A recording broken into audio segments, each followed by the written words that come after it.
En fait, l'idée de ce numéro, on a pris carrément un numéro de mon spectacle, en fait, qu'on a adapté pour pouvoir le faire au Jardin des Tuileries.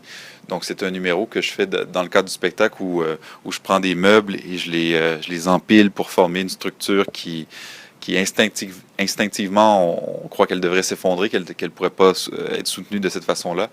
Et pourtant, ça tient. Et c'est inspiré d'un phénomène scientifique, un phénomène, je dirais, un principe d'architecture qui s'appelle la tenségrité. Et donc, ben, j'ai décidé pour montrer aux Français ce que je sais faire, de recréer ce numéro-là, mais dans un lieu public. Donc, de prendre des objets du mobilier urbain, finalement, qu'on peut retrouver. D'ailleurs, c'est une des raisons pour laquelle on a choisi le Jardin des Tuileries, puisqu'il y a beaucoup de chaises là. Et donc, j'ai utilisé les chaises. Il y avait une barrière de sécurité qui était là aussi. Donc, je prenais ce qu'il y avait autour et j'ai monté une structure similaire à celle que je fais en spectacle. Pour montrer aux gens justement ce que je sais faire et ce à quoi ils peuvent s'attendre dans mes prestations. Donc, encore une fois, c'est de la magie, c'est un numéro d'illusion, mais qu'on voit avec des objets ordinaires finalement. Donc, c'est pas, pour revenir sur l'aspect nouvelle génération du spectacle, ce sont des objets qu'on connaît et non des boîtes peinturées un peu bizarres qu'on roule et qu'on...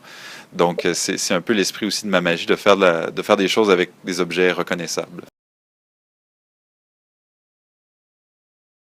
Évidemment, comme tout illusionniste, je ne dévoile pas mes secrets, donc j'étais évasif si on me demandait comment j'avais fait, mais je leur mentionnais le nom du phénomène, la tenségrité en fait, qui est un vrai principe d'architecture par lequel une structure se soutient par elle-même grâce à ses forces internes qui se compensent et s'équilibrent. Donc c'est quelque chose que je mets de l'avant. La majorité des magiciens n'aiment pas lever le voile sur une partie du fonctionnement du numéro. Moi, je trouve que ça met en valeur la magie de montrer un peu certaines coulisses, si on veut. Donc, je leur parlais du phénomène de tenségrité, mais sans entrer dans les détails, disons. Oui, d'ailleurs, je pourrais répondre plus précisément lorsque j'aurai fait les premières représentations, parce que pour l'instant, ça sera un peu une découverte pour moi aussi de voir comment le public français réagit. Mais de ce que j'ai vu jusqu'à maintenant, oui, je pense que la relation avec la magie est différente en France. Euh, de par les magiciens qu'il y a aussi, mais aussi de par la réaction qu'ont les Français en général. En fait, je pense que les Français intellectualisent un peu plus les numéros de magie que le font les Québécois. Les Québécois, en fait, les Canadiens, les Québécois en général sont très, très expressifs lorsqu'ils vivent un tour de magie. Les Français, j'ai un peu moins. Ils apprécient tout autant, mais ils sont beaucoup dans le questionnement sur comment ça peut être possible et tout ça. Donc, les réactions sont différentes, mais la magie est appréciée autant par les deux publics. Du moins, c'est ce que j'ai observé jusqu'à maintenant. Et j'ai très hâte de voir comment ils réagiront à mon spectacle aussi. Ça dépend des films, en fait.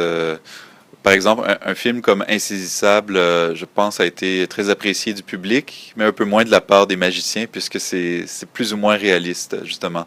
J'ignore en fait à quel point des magiciens ont été consultés pour écrire le scénario, mais c'est... Oui, c'est ça. Donc, c'était des numéros qui sont impossibles à faire, en fait. Contrairement à des films comme Le Prestige, sont beaucoup plus proches de la réalité d'un magicien, je pense. Bon, évidemment, souvent ces films-là tournent vers une partie plus fantastique à la fin, mais ce sont des films, on l'accepte.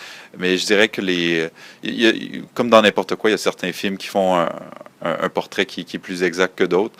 Mais de façon générale, je crois que la magie doit faire rêver. La majorité de ces films-là, c'est ce qu'ils font. Ils font rêver un peu. Donc, c'est le but pour qu'on oublie notre quotidien.